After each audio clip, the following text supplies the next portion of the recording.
乌克兰甲俄罗斯当咧相战，乌克兰有一个卡瓦3个人，为着要闪避战争，是使航船到世界各国去游览。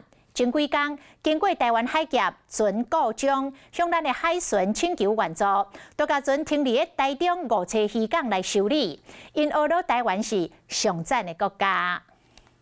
这是航船停伫咧台中5车渔港，这毋是渔民的船，内底入口13个人拢是乌克兰人。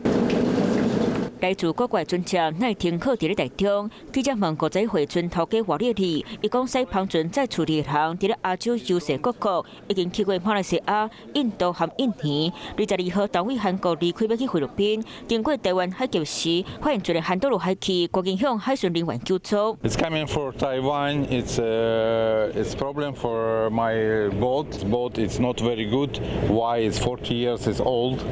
It's for big way and everything. You don't possible go move it for Philippines. 咱想着要伫咧亚洲海旅游，外地嚟讲，家己真惯势伫咧海面上生活。这只航船就是伊的第二间厝。5年前，就家己开始这座海上旅行，想到去年2月，俄罗斯拍乌克兰，故乡伫咧战争，会真烦恼亲人的安全，才决定带宝囝去游世各国。 Left our home because it's a very dangerous situation and we can't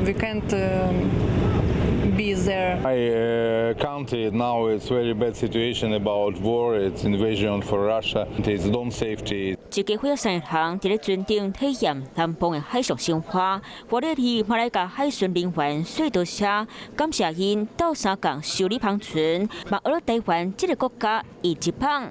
Hello， 我是冯维之。想要抢先掌握最及时的新闻资讯吗？赶快订阅、按赞、开启小铃铛，锁定华视新闻 YouTube 频道。